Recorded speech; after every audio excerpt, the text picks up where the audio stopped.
Hello, and welcome to the Everyday Business Problems Podcast. I'm your host, Dave Chrysler. Each episode, we talk to business leaders and subject matter experts to learn about the challenges they've overcome and the challenges they still face. You'll hear fresh insights, real talk, and get inspiration to grow your business. Hey everybody, so excited to be welcoming Dave Meyer to the podcast today. Dave helps high trust businesses entering their growth phase to attract, engage, and delight their audiences to close more business. His company, BizzyWeb, brings leads and sales to its clients using inbound marketing, optimized websites, advertising, content, SEO, email, and social media. Dave is a national speaker and trainer for both Google and HubSpot and resides in Minneapolis with his wife and teenage kids. Dave, thanks so much for taking your time to come on to the Everyday Business Problems Podcast. Thanks, Dave. Pleasure to be here. Yeah, I'm excited to get in this conversation with you today. We are talking all about sales enablement and marketing automation, and two areas that I know businesses out there are looking to grow in.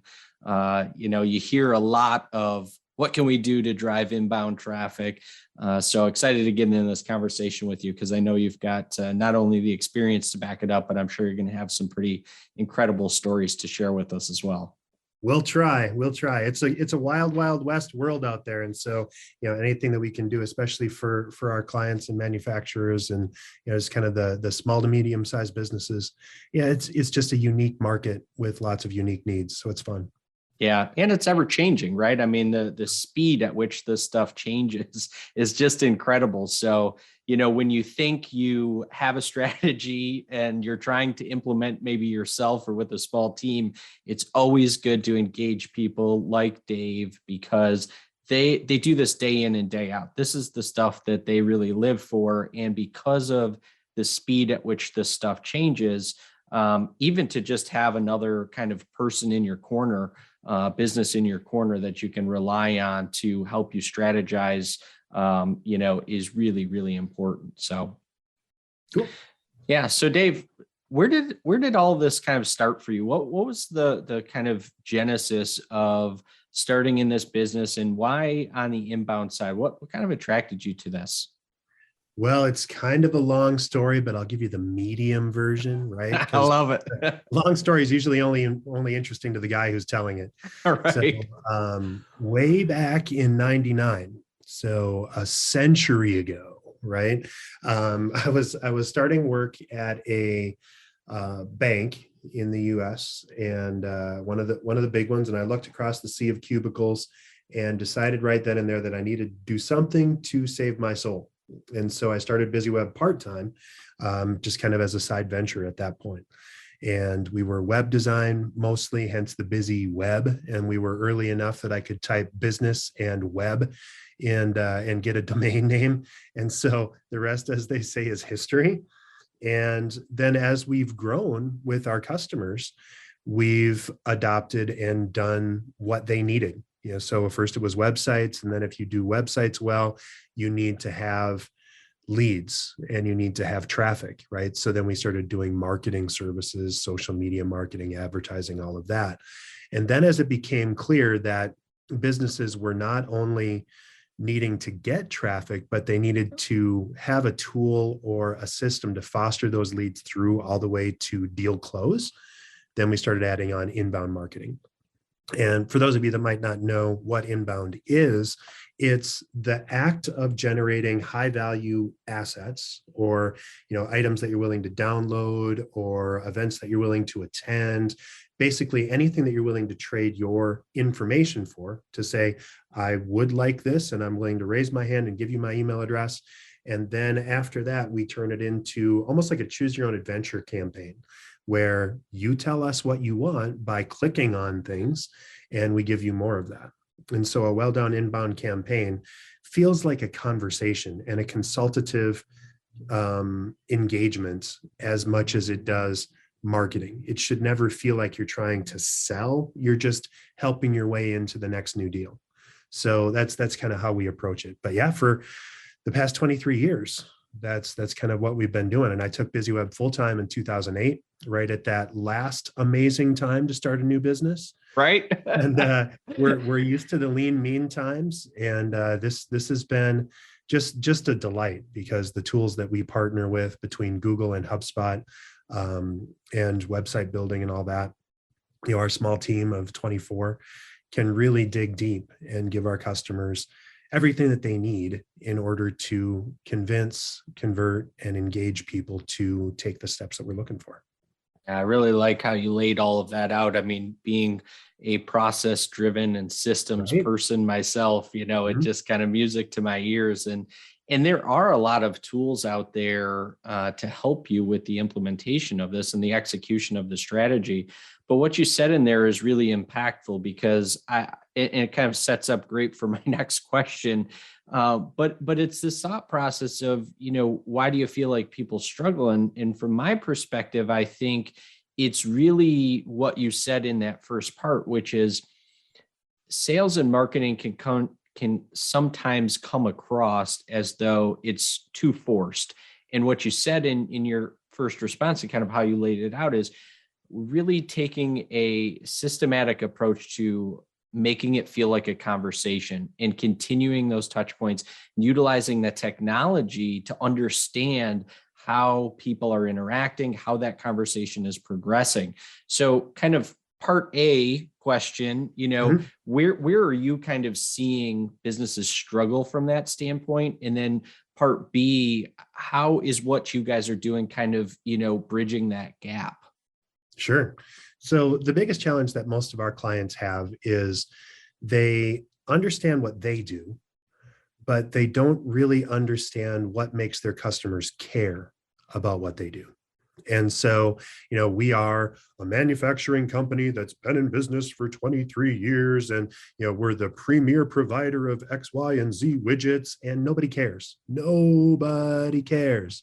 What they care about is, can you help what hurts for me, right? It's the old adage that, you don't sell drill bits, you sell holes. And more realistically, you sell the reason why somebody needed a hole in the first place, right? So for most businesses, especially in the manufacturing world, what are they looking for? Supply chain, closing up and making sure that you can get the right time and materials, or the right materials on the right time and with the right quality. Profitability, right? So helping people make more money by being adaptable and adjustable and giving them exactly what they need, or solving a unique problem in a unique way. And so having a website that says, we've been in business for XYZ years, or we do this thing, or anything that says I, or we, is not hitting home. And it just turns people off right away. And that's where, it's just manufacturers in particular are used to, we have a need and we fill that need. And they're very tactical by design, but you have to get into the why and the how, and why should I care, and spell that out for your customer. Yeah, what's really interesting about that approach, and I feel like it's evolved, right? Like even more so. I mean, it's been evolving for years, but I feel like in the last handful of years, especially kind of pandemic times, right? You hear story, and you hear customer journey, you hear all of these things. And, for myself, kind of growing up in an entrepreneurial family, always being surrounded by it, understanding that, everybody is in sales, everybody is in customer service, this is the stuff that the kind of belly to belly, this is the stuff that people did, right? It's just relationship building. Right. You're just taking that and digitizing that, and utilizing really the tech, which I'm super fascinated by from a systems perspective, but the tech that's out there that can deliver some insights in terms of what an interaction looks like. So, can you maybe, for people that aren't understanding what I'm laying out, can you walk people through how the tech kind of helps you understand, deliver some insights to understand at what touch points are happening and, interactions, and then how you can take those insights and actually build onto them to, do more of the same and generate, ultimately additional inbound activity. For sure. So really what we're talking about from a ecosphere perspective is the act of generating interest. And by that, we really mean when someone is going to type something into Google or ask a friend or, connect or respond on a social network about something that you do, right? So the end to end conversation is customer X or prospect X identifies a specific need. They go to Google and they type in whatever it is they're looking for. And this is the other side of what I'm talking about with being customer focused. I mean, you can't say we generate profits for a customer without mentioning how, right? Right. So that's because you have to get into what they're looking for. So is it precision tooling of aluminum parts and rods or whatever, right? So you have to get all of those tactics and those words in there so that when people search, they find you. And then the real tool that we center all of this on is a CRM, a customer relationship management database. In that case, or in our case, it's HubSpot is the tool that we use, because not only is HubSpot a CRM, but it's also marketing software and sales software and service software and now operations and website software, so that it all works together and you don't have to log into 7, 8 different things. Or what I used to call Franken marketing, right? So like, oh yeah, we're going to get constant contact. We're going to get Zoho for our CRM. We're going to find bibbity bop on our website builder. It's going to be awesome. And we're only going to have to spend 17 cents to get this thing done. Well, yeah, sure. You could theoretically kind of sort of save money by duct tape and baling wiring together all of your tools. But how much are you losing by none of those tools talking? And how much are you losing by not actually letting the system automate the response? And I think you really nailed it in the conversation before. You need to have sales conversations with customers. And most B2B, it's a consultative sale, right? So I'm asking good questions and eliciting the answers that I want in order to move me as salesperson forward in my sales process. So our job is to do that digitally so that when people are researching our need, the need that we fill for our customers, they're seeing everything they're looking for. And it really pays out as we look at the numbers.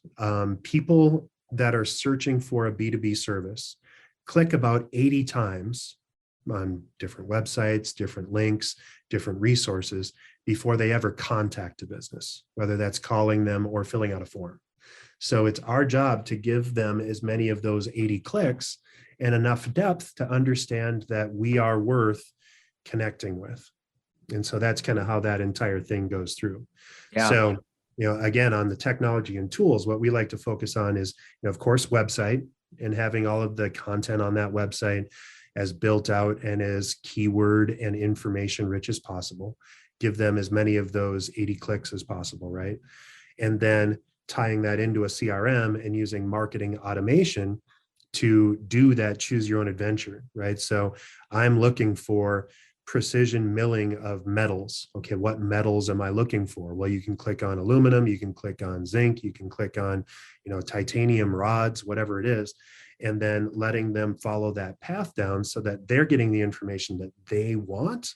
And it feels like a conversation, but it's really one-sided. It's just that we've done all the thinking for them and kind of funneled people into the decision to work with us. Yeah, I love all of that. I mean, I think for some people that may be listening to what you just laid out there, they could be thinking, man, that's a lot, right? Mm-hmm. How do I do all of that? So for somebody that is coming to you and is looking to, maybe either get started or they've already got to start, right? Because I feel like you're probably ideal client. They've got to start. They understand that this stuff is important. They're trying to figure out, okay, so what do next steps look like? When you have somebody coming to you, what are some of your kind of go-to strategies in terms of identifying opportunities? Because most people are going to have a website, right? But that website may be missing some key components.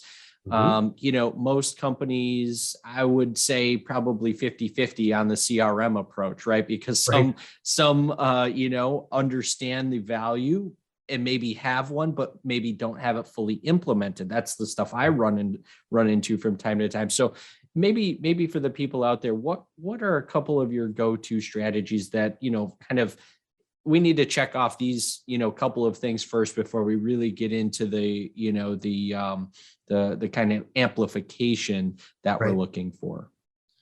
First for us, when we're starting a conversation and helping a company look at their revenue generation model, is we need them to take a look at what they're doing, right? So our best clients have a website, but they get that it's not performing the way they want it to, right? They just don't know how, right? It's like, I don't know, we don't get any leads off of our website. So you need to take a look at that and identify first, who are your best customers, and put that into a spreadsheet. And then you rank them out and you build what's called a buyer persona.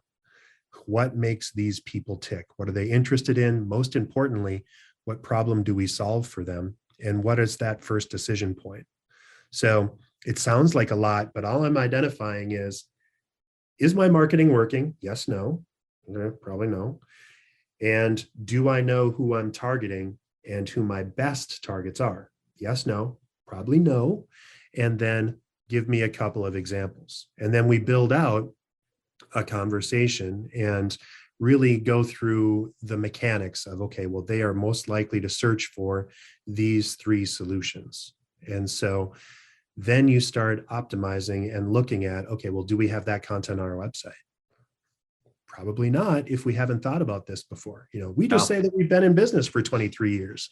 We just say that we are a precision manufacturer of X, Y, and Z, but we don't go into detail on why they should care. And so you realize that there's a need, and then you look at the tools that you have available to you. Website building, a lot of companies, most companies by sheer numbers build websites in WordPress. About 42% of the entire web is built on WordPress. So that's probably something that they look at. But then CRM, if they don't have a system, if they're just using Excel spreadsheets, or God help them if they're just using, Post-it notes on their salespeople's screens, right? We start by, okay, well, what are the tools that we can get you for the least tech pull, for the least investment, and the least time investment, right? And so for us, a lot of times there's HubSpot free tools that will get them into, so that they can just start getting the idea on what a CRM is.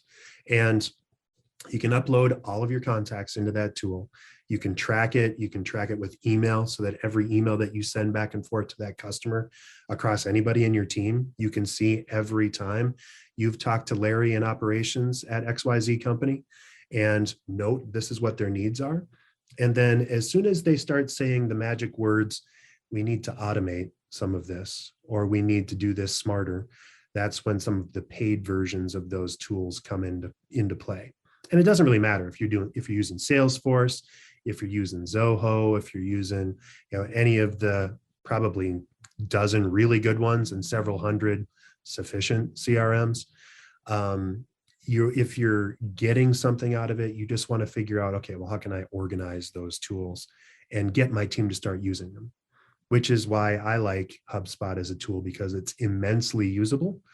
And we were a Zoho shop before this, personally, at BizzyWeb, and we had a CRM, but nobody ever used it because it was ugly and it sucked to use and it didn't integrate with anything else. So anytime I wanted to add a new lead, I had to set aside 10 minutes to load their phone number, to upload their business card, to write all my notes in, to copy and paste. Heaven help me, I couldn't even get any of the emails that I had had with people in there, so I had to copy and paste from emails. So it never happened. So we're a platinum agency with HubSpot, and so we do a ton of setups for companies all around the world. And the first thing that we do is we integrate their information. So we plug in their email address or their email tool, and then the system starts adding people just by the things that your sales team is doing anyway. They're sending emails and they're making calls. So we're going to tie in your phone number, and we're going to tie in your email address. Both of those happen for free. And then you start having data and information, and you can start relying on things. And then it's just about sharpening that skill, that tool, so that it actually is a lead funnel or a deal engagement funnel, so that you're actually moving forward on all of these deals. And that's when sales teams, especially when the management sees I can track how many calls my team is making and how many emails I'm getting, and I can actually set up a pipeline, their eyes get big as saucers and they almost start drooling. And they're like, oh my God, you mean I would know what my team's doing? So it's just massive. Yeah. Yeah. I mean, so much gold in what you just laid out there. I mean, a couple of points that kind of jumped Mhm. out. I would say being with the majority of my experience being in print manufacturing, I think over the course of time that websites have really come into existence. A lot of that first and sometimes even second and third generation of iterations of websites are really just the sales brochures of old, right? but Mhm. but where the Mhm. the miss there is, again, I bring this back up, but where to me where that miss is not just what you said in terms of me, it's all about us, but typically in the belly to belly, old school sales world, right? You'd have Mhm. a warm, friendly face walking in, and that'd just be the thing to drop on somebody's desk or to drop Right. off. You're still making that interaction. You're still asking relevant questions. You're still doing all, you're providing the value and all of what you just said, because buyers have changed, because web is at everybody's fingertips, information is out there, your stat on the kind of 80 touch points, buyers are so much more informed now, and they Mhm. want to understand, can this company really deliver value before that first interaction? So Yeah. to your point, you have got to start asking yourself as you dig through your website, does this make sense for what my customers are looking for and how they're going to come across this information? And then you've got to take it, 2 and 3 levels deeper in terms of, is the content itself, are the words within that content, it's not enough to just get them there, then Right. you've got to Right. make it engaging to keep them Yeah. there, on top of that. So it really is a process. And the other thing that you said in there that really stood out to me, because I see this not just on the CRM side, but see this on ERP implementations, but the technology, when not implemented well, right? So I Mhm. talk about things in a very specific order: planning, people, process, tech. And it's that way because oftentimes when you don't have the first three in alignment and you layer in the tech, what happens? Kind of your example of Zoho, right? The Mhm. tech is cumbersome. It's not been implemented well. Nobody really likes it because nobody really understood what the challenges were with the people that are, doing the processes to begin with. So we Mhm. picked a tool and it was like, hey, here's what we're going to use, Right. and so you've got this pretty nasty cycle of things. So I love how you kind of laid that out. And the fact of the matter is there are a lot of different technology tools available. You want to be going through the process with somebody like Dave to help you identify, okay, planning, people, process part, then let's figure out, what are the requirements for the technology. And I personally, I use HubSpot for my business as well, so I love that tool in particular. And I like, to your point, all of the different integrations that you kind of get with that. Mhm. So yeah, I think a couple of really, really smart points in there. What would you say have you seen would be the biggest misses for companies that are kind of going through this process, or have maybe put a stake in the ground and said, here's what we're doing? What would you say some of those misses have been that you've seen? I think the most common miss is underestimating the amount of investment in time and cash it's going to take to do it right. And trying to, especially for manufacturers, do it the way that they're used to. Okay, I want to find the cheapest thing and I want to figure out how I can do it the fastest. Oh, and by the way, I just want to have, Nancy in the admin team take care of this for me, right? So I'm going to find the cheapest person and the cheapest tool and just kind of figure out and hope for the best. And what that misses, of course, is if I can get you right to the right solution and get you generating revenue, even if it costs, if you were expecting it to cost $5,000 and it costs you $15,000 to build that website or install that CRM or whatever that tool is, yeah, that's a cost. But if that tool could have generated $3 million in revenue for you because all of a sudden you were following up on your leads and you had 20% better leads coming in because you were actively engaging those people, you didn't just save $10,000 by opting for the $5,000 instead of the $15,000. You lost hundreds of thousands of dollars because you never got a chance to get those deals in the first place. So it's all about, and most manufacturers are pretty good about having this conversation when they're belly to belly, as you said, like, what are you saving by connecting with the right company? But they can't unplug their brains from being the consumer on that side and saying, well, I just need the cheapest thing. I don't need any of this crap. I'm in manufacturing. I have a thing. I was like, no, you don't understand. You need to do this right. And when you do it right, then the magic happens. And then you're opening up your entire team's productivity, right? The only way I've been able to really get manufacturers in particular to light up when I have a conversation with them about this is like, it's not that you're making a massive investment in marketing.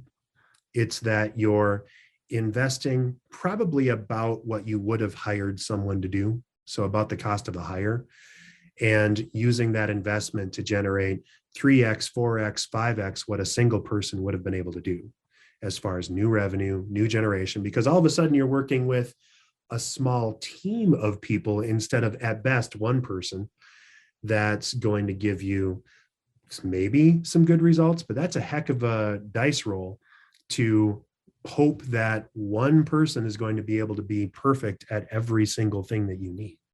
Yeah. So, yeah. I mean, on top of that,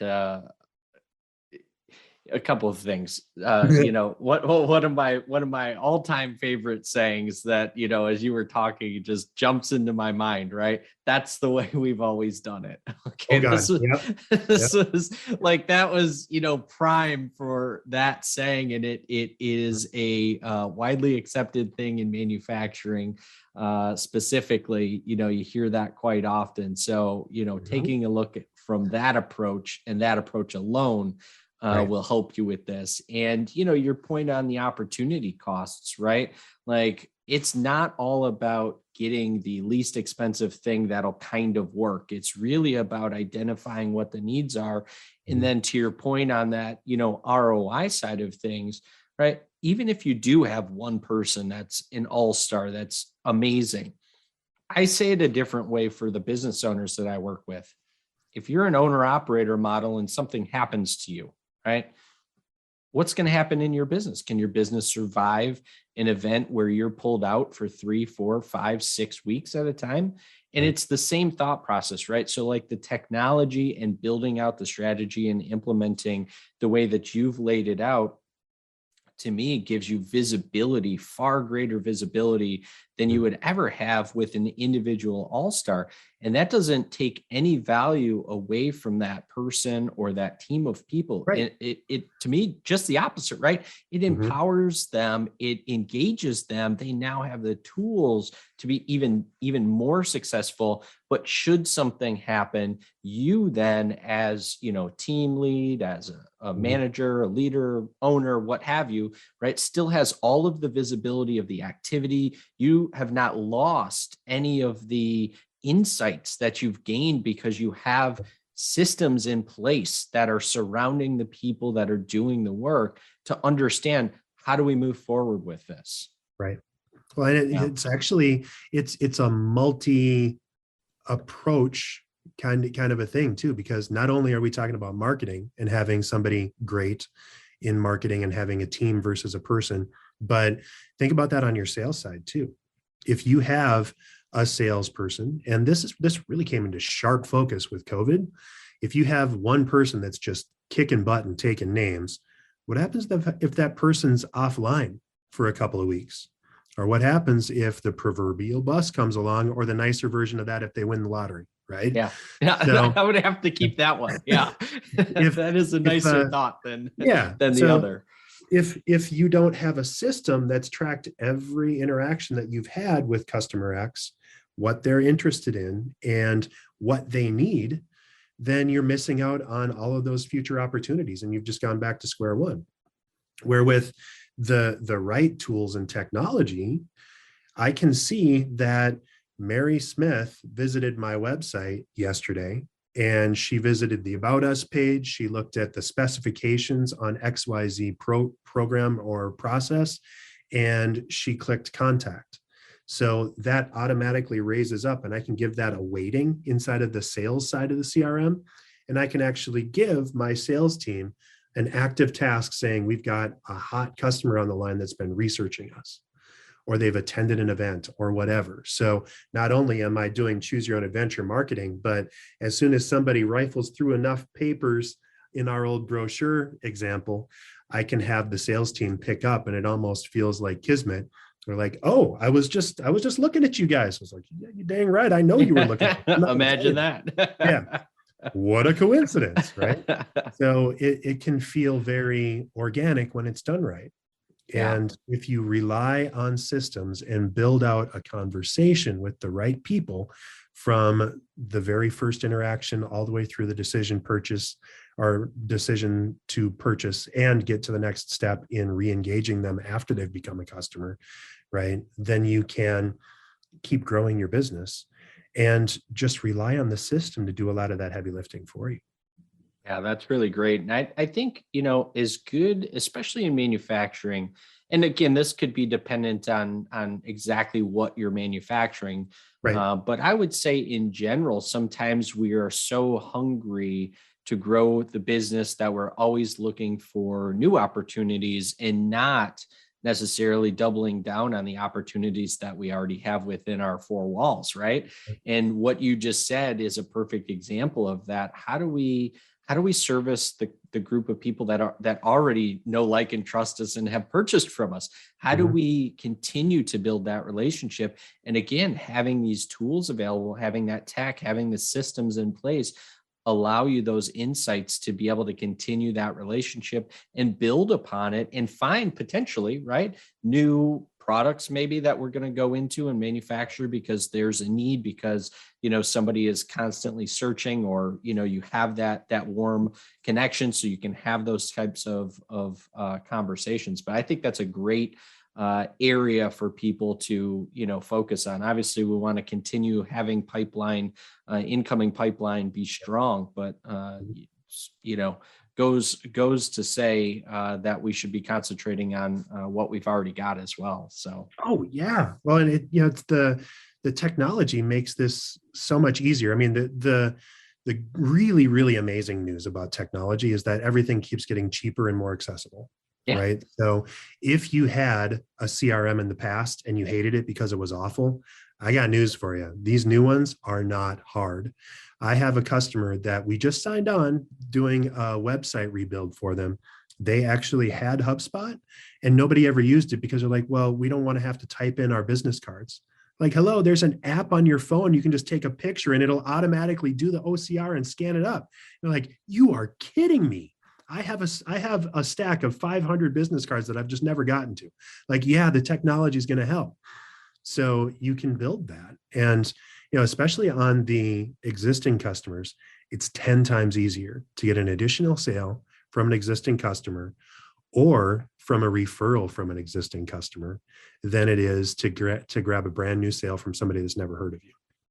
So if you focus on being as helpful as possible and as useful as possible to your people and to keep engaging with them over time, that's going to reap massive rewards. And you're not going to have to pay for advertising for those folks. You're not going to have to pay for additional acquisition. You can just help them and keep fostering the relationship. So it's really fun. And the technology is there to help you keep learning more about what they're doing. You want to know what your customers or what your competitors are looking at? I can tell any of my clients what all of their competition is doing versus them on keywords. So they can tell me, okay, well, manufacturing company XYZ is our biggest competitor. What are they doing? Like, well, it looks like they're massively optimized for these 4 keywords, and it looks like they're getting this much traffic. And I can give them that. And then we can combat that or come up with an answer to engage that. And then not even on search engine optimization, but even on just sending a message to my existing database of people saying, we know our customers are asking and looking for, insert your solution here or your new key phrase here that we had never looked at. I just opened up a brand new market for myself with people that already love me. Yeah. Yeah. I mean, that's a tremendous example, because I think often when I talk to leadership, that's the first thought, right? Is that, oh my gosh, we're so far behind, and it's going to take us 6, 18, 12 months to get, our SEO up and running and, completely optimized for this. But what you just laid out there in, literally 15 seconds, after you go through that and understand what you're trying to do and the messaging and all of that, right, which is the real value that you're providing. But once you do that, it's literally a matter of creating a very quick and poignant, email campaign to the people that already are, raving fans. So yeah, that's a tremendous example. What would you say, Dave, would be, company comes to you that is maybe on a limited or a fixed budget. What are a couple things, maybe just 2 things that you've seen big ROI on for, a relatively approachable, budget? Sure. With the danger of sounding like an advertisement for HubSpot, because it's just the tool that I use and love. If I'm like a 6-year-old that just got a brand new bike, right? So I'm super excited about it. It's like, it has a bell and you can take it off sweet jumps and I can do all this stuff. But that's kind of what it is for me, right? So HubSpot has a free version, and free is pretty hard to battle as far as an ROI. It's like, well, we don't have money for, you don't have money for free. Just take the 15 minutes, look at it, import your database, hook up your email addresses, and then start looking at it after you've had a chance to at least start getting aggregate data, right? Have a conversation with a marketing company that might be able to help you make some sense of where you need to go, and then set a plan for where you need to go. Not all this stuff needs to be expensive. You can get a massive ROI with a few tweaks to your website to make it customer focused instead of inward focused, right? So if you give your customer what they're looking for, you're much more likely to convert on that, right? So, and then there are tools of all price ranges. WordPress, you can build a website for free. HubSpot, you can build a website for $20 a month, and put that out there and have it interact. Once you get into the pro level versions of some of these things, it's the easiest money that my customers decide to spend, because I could actually customize my entire website based on what I know my customer's looking for. And that's going to improve my lead to close ratio by 5%, which translates into $3 million over the next year. I think I can probably spend $500-600 a month on getting that done, right? I mean, that's dumb, right? But if you're very new and you're very small and you're just trying to get started, sign up for a tool. And worst case, if you don't want to spend any money or go into any of these tools at all, just start looking at what you're already doing and if it's working, and ask, am I solving for my customer instead of just talking about myself? You talked about websites as brochures before. To extend that analogy, if you treat your website like a brochure, you have to also imagine that there are 20 million other brochures sitting right next to your brochure that you're waiting for your customer to trip over and pick up and decide to buy from. It's not going to happen. So instead, you need to invest in a tool that's going to let you hand that brochure out to the right people, and or make sure that when they're asking around, that the librarian or whatever, Google, right, is going to say, oh, you're looking for that company, and they hand over that brochure. But instead of that brochure, it becomes a conversation with your best salesperson, which is your website. Asks great questions, answers, and helps deepen relationships. So even if you're just getting started, the act of doing that simple act, which is focusing on your customer and solving for them, even if your website's like 50 pages long and it's got all kinds of stuff on it and you hate it, guess what? Wipe out that website, get a one-page website that focuses on what your customer needs, and then set them up with an email to respond after they click on something on your website. That's going to get you 10 times the results that you were getting before. Yeah, that's tremendous. So thanks for laying all of that out. As we kind of get ready to land the plane here, any final thoughts when it comes to sales enablement and marketing automation? We covered a lot of ground here, and I think is really helpful for a lot of people that are both, in the beginning stages and advanced, because again, back to how we started this conversation, things with this stuff change on a consistent basis. Right. The tech changes, the strategies change in terms of, the detailed execution of them. So any kind of final thoughts to wrap this up, Dave, or potentially any tools that you have available that you'd like to share out to the audience? For sure. So the first thing is, if you're looking to do more of this, or if you're starting to go down the path to think about this, just start searching for a solution provider. Of course, BizzyWeb does this. But, if you're looking for someone, very close to you, I'm based out of Minneapolis. Sometimes people want to be able to have in-person conversations. Just find someone that is speaking the right language. There are good things that marketing companies say and bad things that marketing companies say. Watchwords to stay away from. If anyone guarantees you #1 rankings on Google, or if they're calling you and trying to tell you, oh, we can get you XYZ results, and they don't take the time to actually look at your company, that's a good reason to maybe keep looking. Instead, do a search for your kind of business and find a company that actually provides solutions and isn't guaranteeing something that they can't. I work for Google. I'm a speaker for Google. And the #1 thing that I'm trained on as part of my Google training, there's no such thing as guaranteed #1 results. And I can get you on the top result for something.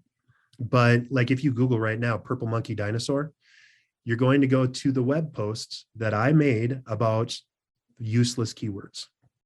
Because if you string together 3 useless words, you're going to be guaranteed to get top results. So SEO companies that guarantee that kind of crap, that's what they do. They find the dumbest thing with no competition. They put it on your website 5 times, and Bob's your uncle. You're guaranteed you're at the top results. Is that going to grow your business? No. So what do? Right? So for people that are starting, check out our website. We have a ton of resources, a ton of free resources. By the time this goes to print, we'll be live with our new website, because I think it's going live tomorrow. And that has a massive amount of really helpful pieces of information to let you decide what you need to do in order to grow your business. And whatever you do, just look for a partner that's willing to help you grow your business. Manufacturers, just like you said, Dave, have been in the frame that, we don't need to change what already works. This is what we do, and we've gotten those results. COVID in particular has dramatically changed the business model for most businesses. You can't go calling on people as easily as you could before. And over the past 2 years, every single trade show has been canceled. And so you can't connect with people the way that you used to. The good thing about that is that businesses are now discovering that there are probably easier ways to actually deliver what people are looking for, rather than spending $100,000 at a show where you hand out business cards and have people toss a paper airplane into a bucket, right? So is it more useful to actually give them helpful information and have a educational conversation? Absolutely. And then I can track and see every single person that's visited and have a good conversation with those people. So I guess the underlying bit of conversation, or what I want everyone to walk away with, is that this act of marketing your business doesn't have to be hard. You just have to find a great partner and/or look for the technology that lets you represent who you are to your customer, and then help help that customer by giving them helpful information and useful content. People like to be sold, especially not online. So if you come off as a spammer or as like, it's all me, that's spam and people don't react to that. If you help enough people get what they want, the rest is taken care of for you. So just help people out with your content. And that's what you need to focus on. That's awesome. That's awesome. So that's a great way to wrap up. Dave, for anybody that's interested in connecting with you, is the website the best place? Yeah, for sure. So BizzyWeb.com, and right there on screen, right behind my head, if you're watching on video, BizzyWeb. There's a lot of information there. I'd love for you to connect up with me on Twitter, Dave Meyer, Meyer. LinkedIn is the same thing. Dave Meyer, connect up with me there. And yeah, it's just, I love to help businesses, and especially manufacturing and B2B businesses, to grow. And so I'd love to have a conversation with anybody about what they're doing and give them a free analysis on what they might be able to do better. I love it. And I'll make sure to put all of that information in the show notes. And I can attest, for anybody that is interested in having a conversation, Dave is a tremendous resource. He's a really great guy. And he is one of those people that is really open to telling it, one, like it is, and whether or not he can help you will let you know. So a super great conversation here, Dave. I really appreciate your time. Thanks so much for coming on the Everyday Business Promise podcast. Thanks, Dave. Thank you so much for listening today. If we brought you any value, please rate, subscribe, and share our podcast. Also, be sure to connect with us on social media by searching @The Chrysler Club. Until next week, I'm your host, Dave Chrysler.